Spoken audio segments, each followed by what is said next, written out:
ओम नमो भगवते वासुदेवाय। प्रिय दोस्तों, जय श्री कृष्णा। मित्रों, मैं एल.बी. कौशिक आज आपको पंचम वेद श्रीमद् भगवद गीता के चतुर्थ अध्याय श्री दिव्य ज्ञान से श्लोक नंबर 12 का विवरण व्याख्यान प्रस्तुत करने जा रहा हूं। दोस्तों, प्रभु श्री अर्जुन को उपदेश दे रहे हैं। दिव्य ज्ञान अध्याय में और विगत खंड में भगवान श्री कृष्ण ने कहा, अकामः सर्वकामो व मोक्ष काम उदारधि त्रिवेण भक्ति योगेन यजेत पुरुषम परम। मनुष्य चाहे निष्काम हो या फल का इच्छुक हो और मुक्ति का इच्छुक ही क्यों न हो, उसे पूरे सामर्थ्य से भगवान की सेवा करनी चाहिए, जिससे उसे पूर्ण सिद्धि प्राप्त हो सके, जिसका पर्यावसान कृष्ण भावना अमृत में होता है। दोस्तों, इसी संदर्भ में आगे बढ़ते हुए श्लोक नंबर 12, काण्य अक्षन्तः कर्मणां सिद्धिं यजन्त इह देवताः इष्टं हि मानुषे लोके सिद्धिर्भवति कर्मजा। इस संसार में मनुष्य सकाम कर्मों से सिद्धि चाहता है।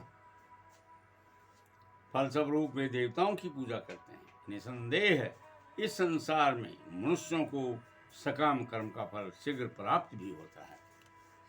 तात्पर्य है दोस्तों, इस जगत के देवताओं के विषय में भ्रांत धारणाएं हैं और विद्वता का दंभ करने वाले अल्पज्ञ मनुष्य इन देवताओं को परमेश्वर के विभिन्न रूप मान बैठते हैं। ये देवता ईश्वर के विभिन्न रूप नहीं होते, किंतु वे ईश्वर के विभिन्न अंश होते हैं। ईश्वर तो एक है, किंतु अंश अनेक है। वेदों का कथन है, नित्यो नित्यानाम, ईश्वर एक है। ईश्वरः परम कृष्णः, कृष्ण ही एकमात्र परमेश्वर हैं और सभी देवताओं को उस भौतिक जगत का प्रबंध करने के लिए शक्तियां प्रदान करते हैं। ये देवता जीवात्माएं हैं। विष्णु या कृष्ण के तुल्य नहीं हो सकते। जो व्यक्ति ईश्वर तथा देवताओं को एक सतर पर सोचता है, वह नास्तिक या पाखंडी कहलाता है। वास्तव में ब्रह्मा तथा शिव जैसे देवताओं द्वारा भगवान की पूजा की जाती है। शिव विरिग्यहन्तुमम, तो भी आश्चर्य ही बात है कि अनेक मूर्ख लोग भगवान किसी को भी बना लेते हैं। मनुष्यों के नेताओं को पूजा उन्हें अवतार मानकर करते हैं। वह देवता पद के संसार में शक्तिशाली मनुष्य या देवता के लिए आया है। निर्विशेषवादी अग्रणी श्रीपाद शंकराचार्य तक मानते हैं कि नारायण या कृष्ण इस भौतिक सृष्टि से परे हैं और उन्हें फल मिलता है, क्योंकि वे तत्काल फल चाहते हैं। बुद्धिमान व्यक्ति कृष्ण भावनामृत में स्थित रहता है। उसे किसी तत्काल क्षणिक लाभ के लिए किसी तुच्छ देवता की पूजा करने की आवश्यकता नहीं। यथा संपत्ति, परिवार तथा भोग की सामग्री के पीछे पागल हुआ मनुष्य ऐसी अक्षणिक वस्तुओं को प्राप्त करने के लिए लोग देवताओं, मानव समाज के शक्तिशाली व्यक्तियों की पूजा करते हैं। यदि कोई व्यक्ति किसी राजनीतिक नेता की पूजा करके सरकार में मंत्री पद प्राप्त कर लेता है, तो वह सोचता है कि उसने महान वरदान प्राप्त कर लिया है। अतः सभी से शक्ति प्रदर्शन की आवश्यकता नहीं, किसी के पूजन की आवश्यकता नहीं।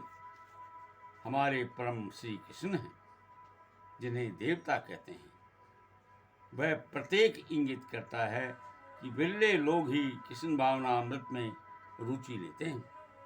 अधिकांश लोग भौतिक भोग में रुचि लेते हैं। फलस्वरूप वे किसी न किसी शक्तिशाली व्यक्ति की पूजा करते हैं। मित्रों, मैंने आपको बताया कि पूजा क्या है और भगवान कौन है।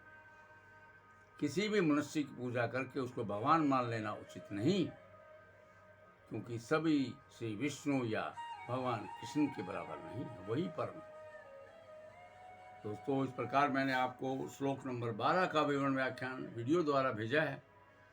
कृपया पसंद करें, अपने दोस्तों को प्रेषित करें और कमेंट सेक्शन में जाके कमेंट अवश्य लिखें। धन्यवाद दोस्तों। जय हिंद, जय भारत।